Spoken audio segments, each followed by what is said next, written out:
Claire Dawson stood at the edge of the microphone stand, 30 guests holding forks over half-eaten cake, and heard her own mother tell a room full of strangers that she had never really been family. Nobody gasped. Nobody argued.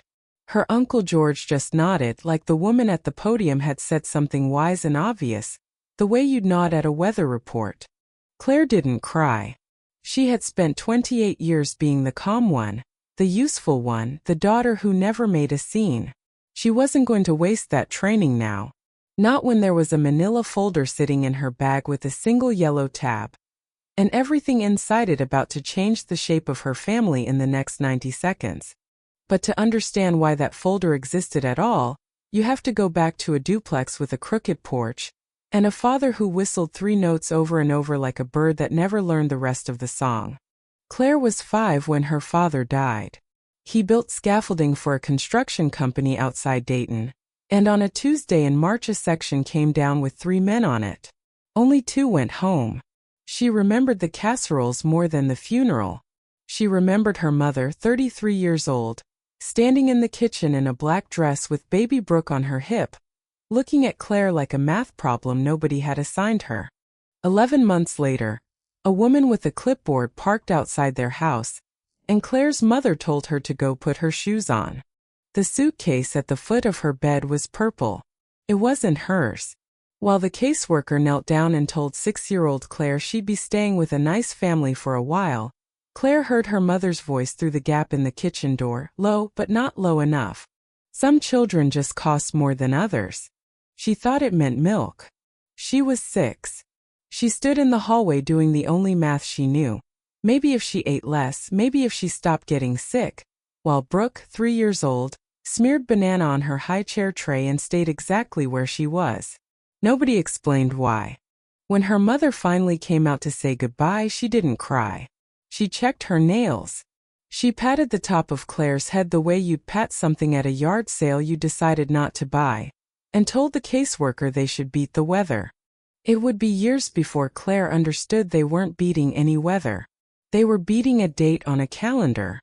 Her foster home sat 2 streets over from the house her mother eventually bought. A blue house with a bright yellow door, tulips in spring, balloons on the porch railing every June for Brooke's birthday. Because the county liked to keep kids in their homeschool district, Claire walked past that yellow door twice a day for years. She was 7 the summer she stood on the opposite sidewalk and counted 7 balloons tied to the railing, doing 6-year-old economics. Balloons cost money, so Brooke must not cost very much at all if there was money left for balloons. Her mother had said she couldn't afford to keep her. So what exactly had she bought that house with? That question moved into Claire and never paid rent. The people who did right by her were named Helen and Frank Dawson, a cafeteria manager and a quiet mechanic who weren't huggers, weren't cooers, just people who loved in verbs. Boots warmed by the radiator. A blanket moved to her bed without a word. When Claire was 9, they sat her down with a folder of their own and asked how she'd feel about being a Dawson for keeps. She said okay the way kids say okay when the word yes feels too dangerous to trust. The adoption went through that spring, and Claire tried immediately to pay them back. Dishes, laundry, the garden weeded by noon.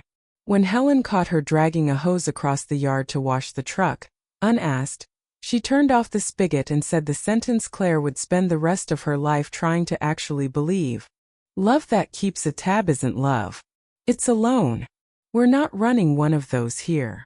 25 years later, Claire was 34, a pediatric nurse on the night shift by choice, with her own apartment 12 minutes from everyone and everything, which was exactly how she designed it.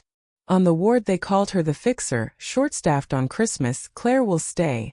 New nurse crying in the supply closet, Claire happens to be walking by with 2 coffees. Useful was the only language she'd ever been fluent in. Every Christmas since that first winter, she'd mailed her mother a card. 28 of them. Not one had ever been answered. Her relationship with her birth family, such as it was, ran through her sister. Brooke, 31 now, warm and scattered and genuinely innocent.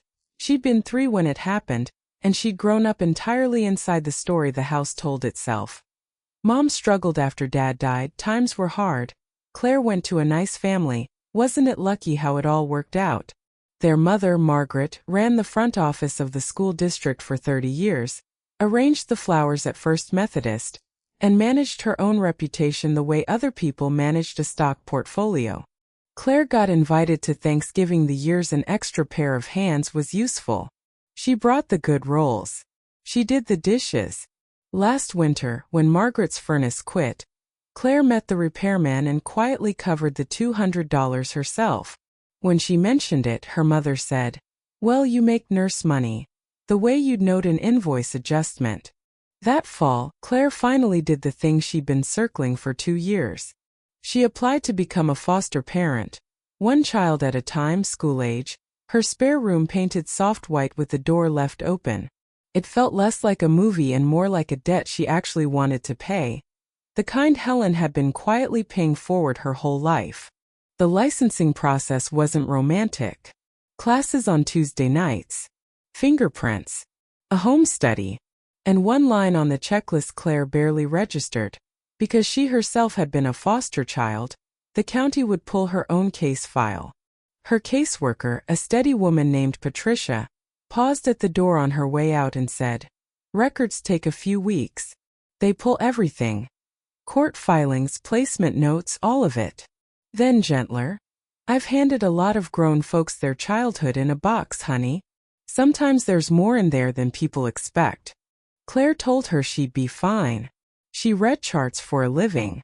2 weeks later, Brooke called, bright as a wind chime. Their mother was retiring after 30 years. There would be a dinner at the church hall. Everyone was coming. "Mom wants the whole family there," Brooke said carefully, like she'd negotiated the phrase herself. The whole family. 34 years old. And 4 words from her little sister could still light every lamp in the house. So 2 envelopes were now traveling toward Claire at the same time. One from the county, one shaped like an invitation.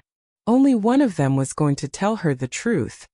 Her mother called twice before the party. The first time was about keeping the evening uncomplicated. Let's not make the night about, history. The second time was about the retirement cake. Since Claire had a relationship with the bakery from a work event, could she place the order? Buttercream, 40 servings, gold lettering. Just put it on your card for now, we'll sort it out after. $260. Claire paid it on her lunch break and some 6-year-old under her ribs whispered, "See, we're helping is how you get to stay." Then Brooke texted her the seating chart, wanting an opinion on the flowers. Head table. Margaret, George, Brooke, the kids, the pastor. Down in the corner, nearest the kitchen door, between a substitute teacher and a man labeled simply Ed, Claire. At coffee that Sunday, Brooke mentioned, half laughing, that their mother kept calling the blue house Brooke's safety net. "Someday this place is yours. It's always been for you girls." Brooke caught the plural a half second after it left her mouth, and her ears went pink. Claire smiled, she was a professional smiler, and changed the subject. But driving home, the sentence rode with her the whole way. That house had never been for her. She'd never had a key, a drawer, a hook for her coat. 2 weeks before the party, at a planning dinner at the Blue House, one of Margaret's friends asked how she managed retirement with 2 grandkids under her roof and made it look so easy. Margaret laughed her hostess laugh. "Oh, you budget," she said. "Grandkids are like children. Some children just cost more than others." The table laughed. George tipped his coffee cup at her like a toast. Claire laughed too, one beat behind everyone else like a bad edit. 28 years after she'd first heard that exact sentence through a cracked door with a purple suitcase at her feet. Nobody else in that room had a door in their memory. She made it to her own parking lot before her hands told her they weren't going inside yet. She sat there for 20 minutes, and when she finally looked at her phone, there was an email waiting. "Request complete. Your file has shipped." Somewhere between a warehouse and her front door, her childhood was already on its way to her, packed in a box addressed to a name she hadn't legally worn since she was 9. The box arrived on a Thursday. Brown cardboard, county seal, her name in laser print, Clara Dawson, and beneath it in the reference line, a name she hadn't worn since she was 9. Dawson Claire ne Ren. She set it on the kitchen table and did nothing about it for 3 days. She turned it label side down so it would stop introducing itself. She ate standing at the counter facing the other way. When her friend Dana called and asked if she'd opened it, Claire said she would, and Dana said, "Uh-huh," in the flat voice that meant I've seen your vitals and they disagree. Sunday night, home from her shift with cold coffee still in her hand, she took the old route without deciding to. Left on Linden past the blue house. There was a painter's van in the driveway, a man on a ladder with a roller, and half the yellow door already gone under a coat of cool, tasteful gray, the color of every renovation show her mother watched. Her mother wanted everything perfect for the party. Claire parked across the street and watched until the painter carried his tray around back for a second coat. Then, 34 years old in wrinkled scrubs, she walked up a driveway she'd never once been welcomed onto, crouched at the porch steps, and picked up a curl of old paint that had flaked onto the concrete, a chip of yellow the size of a thumbnail. She put it in her coat pocket and drove home like a woman who had definitely not just stolen a piece of her mother's porch. Then she picked up the scissors and opened the box. She read it the way she read patient charts, in order: flags up. Intake notes. A caseworker's line. Child is verbal, cooperative, asks frequently when she will go home. And then, maybe 40 pages in, a header that stopped her coffee halfway to her mouth. Voluntary relinquishment of parental rights. Voluntary. She read it the way you'd reread a lab value that couldn't possibly be right. All her life the story had been that her mother, drowning and broke, had simply lost her grip and the system had stepped in. Nobody had ever said the word voluntary. There it was anyway, typed, with her mother's own tidy signature underneath, dated October 14th, 6 weeks after Claire's 6th birthday. Behind it, stapled with a rusted clip that didn't belong to child welfare paperwork at all, was a second stack. Probate court, a different county, the one where her father's contractor had been based. In the matter of the wrongful death settlement of Daniel Wren, the company had settled the year after the accident. A sum to the widow, Margaret Wren, individually, and a second line, one Claire read maybe 30 times, $150,000, for the benefit of the minor children of Daniel Wren, held under guardianship, subject to court approval for withdrawals. The minor children, plural. Her and Brooke. She had spent 22 years believing her father left them nothing but debt, because that was what her mother had shown her once. A photocopied ledger of loans and truck payments. "Your father left us a hole, sweetheart, I climbed us out." Claire had actually apologized for asking. The next document explained the ledger. A petition for withdrawal, dated that September, requesting $62,000 from the Children's Fund to provide suitable and stable housing for the minor children of the decedent. Approved. And 2 weeks later, a closing date, 214 Cherry Court. $62,000 down on an $89,000 house. 16 days after that closing, with the paint still drying, her mother signed the relinquishment. One child. Female. Claire. She sat at her own kitchen table and did the math a 6-year-old could have done with cereal. Her mother had used the settlement, half of it legally Claire's, to buy the house the court said was for both children. And then, with the ink barely dry, she had quietly subtracted one of them. The house with the yellow door had been bought with her father's death and her own share of what it paid for. She hadn't been given up because there was no room. She had been the room. Claire didn't sleep that night. In the morning she photographed every page and backed it up twice. She called a family law attorney named Rebecca Vance, recommended by a social worker who owed her nothing and helped anyway.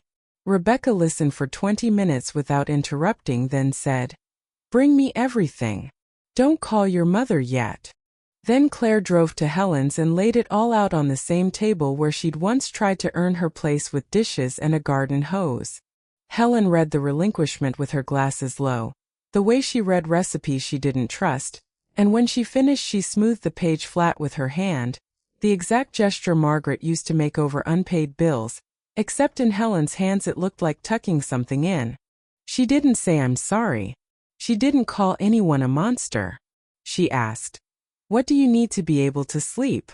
I need her to look at me and know that I know, Claire said, before she could dress it up into something smaller. Rebecca's assessment when it came was precise. Legally, Claire had a real claim. The money had been court-ordered for both children, and 6 weeks after buying the house with it, her mother had removed one beneficiary from the household it was meant to shelter. That wasn't grief. That was conversion.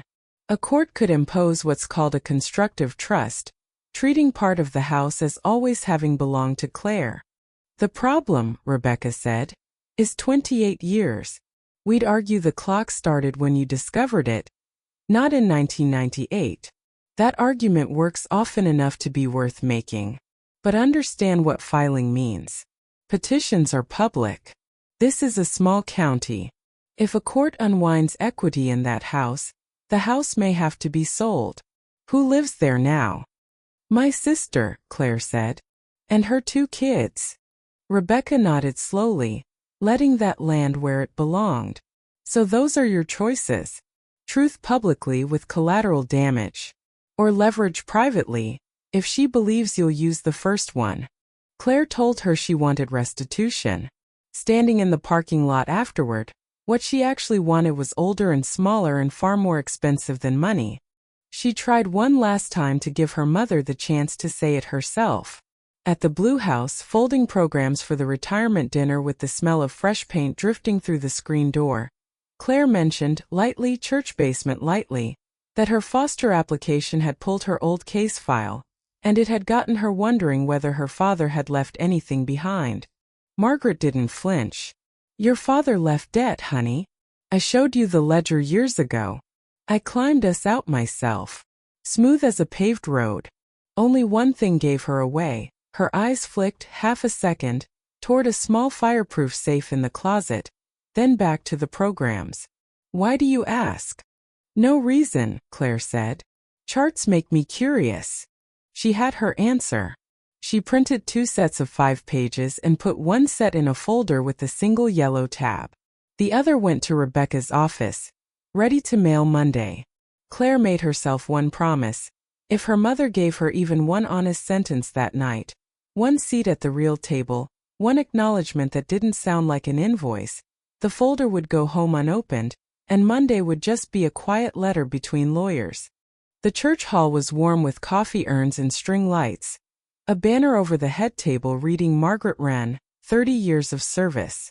Brooke, kind and oblivious as ever, had moved the place cards herself, pulling Claire up from the corner table to sit with family. It was the sweetest thing anyone did all night, and it put Claire 8 feet from the microphone instead of 40. The toasts went long. The cake, the one Claire had paid for, sat untouched on its stand. Then a woman from out of town, a few glasses of wine in, tapped her fork on her glass and called out warmly, Margaret, introductions. I know Brooke and these gorgeous babies. Her eyes slid down the table to Claire. Now who is this? 30 faces turned. Margaret still had the microphone in her hand from her toast. She could have said 4 words. This is my daughter. Instead she laughed lightly and said, Oh, Claire. Claire was a placement situation we helped with years ago. Briefly. A small pause. She was never really family. You know how it is. Family is who stays. Her Uncle George nodded along, reaching for the cream. The woman said, politely, and 30 pairs of eyes slid off Claire like headlights passing a road sign. Claire's hand found the strap of her bag. For 10 long seconds she ran the math one last time. Stay quiet, let Monday's letter be private and deniable. Remain forever the placement situation who was a good sport about it. Or stand up, and let 28 years of hope die in front of a church hall full of witnesses, along with her sister's whole understanding of her own childhood. She thought about the balloons. 7 of them, counted from a sidewalk by a little girl doing math about whether she'd been too expensive to keep. She stood up. Nobody stops a calm woman in a cardigan. She carried the folder the 8 feet to the head table the way you'd carry a chart into a room, and set it down in front of her mother, open to the yellow tab.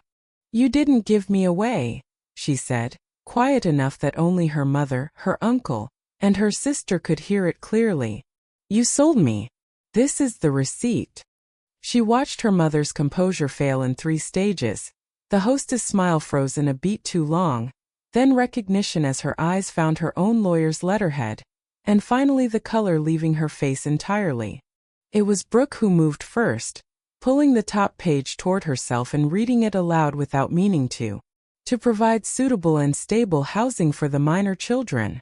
She stopped. "This is the house. This is my house." Her eyes went to the date. "Mom, you bought my house with her money.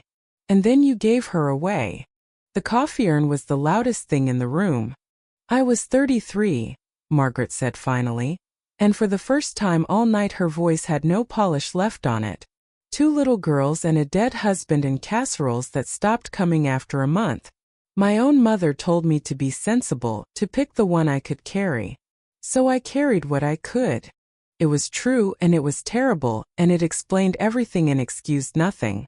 Claire felt the room start to tip toward pity, and some small part of her tipped with it. Then she watched her mother reach for the microphone again, out of 30 years of practiced instinct to manage the story back into shape. "Don't," Claire said. "You've had the microphone my whole life. I need 1 minute of it." She didn't take it. She just laid out the terms the way Rebecca had taught her. Flat, no adjectives. 1 copy stayed on the table. The other was already at her attorney's office. Monday, her mother could restore what belonged to her into a real trust, quietly, and the 2nd copy would never leave that office. Or a judge could read every page of it out loud in a courtroom in a county where everyone knew her name. "You've spent 30 years telling people family is who stays," Claire said. "Fine. I'm done costing you anything. The bill runs the other way now." Then she turned to her sister. "You and the kids will be okay. That's part of the terms too. I promise." She walked out past the banner, past the cake she'd paid for and never tasted, into a parking lot cold enough to feel like a decision already made. It took 90 days and it never reached a courtroom. Margaret's own lawyer, once he'd read the file, told her the same thing George eventually did too. Settle quietly now. Because Margaret understood something better than anyone. A public hearing wasn't a threat to her money. It was a threat to her story, and the story was the only thing she'd ever truly protected. The blue house sold in January, gray door and all, to a young family who planned to repaint it. From the proceeds, $75,000, Claire's exact half of her father's settlement, went into a trust with her name on it. Not interest. Not damages. Just the receipt finally matching the bill. Brooke moved into a rented duplex with the kids, for blocks from their school, her own lease, her own keys. She still speaks to their mother, she's her daughter, and Claire would never ask her not to be. But something rebalanced. Sunday coffee stopped being careful. 3 months later, Claire's foster license was approved. When she told her caseworker what had been inside that box, Patricia was quiet for a moment, then said, "And you opened it anyway. That'll do, honey." The first thing Claire did with the trust wasn't glamorous. She paid off her car. And she went to a luggage store and bought every child-sized suitcase they had in cheerful colors, because too many kids in that county still arrived at strangers' doors with their whole lives in a trash bag. Not on her watch and not eventually on the county's either. A small fund now exists that does exactly one thing. Real suitcases, no black plastic. The second thing she did was pick up a paintbrush. She matched a hardware store chip to the exact yellow she'd carried in her coat pocket for weeks, and she painted the door of her own spare room the color of a crayon box sun. The call came on a Tuesday in April. A 6-year-old girl emergency placement. Could Claire take her tonight? Of course she was 6. Claire stood in her kitchen and heard her mother's old sentence one more time. Some children just cost more than others. And for the first time in her life it made her smile because her mother had been right in the end, just not the way she meant it. This child would cost Claire sleep and money, and pieces of her heart she'd never get back. And nobody was ever going to total that bill. That night, Claire turned on the porch light and opened the yellow door.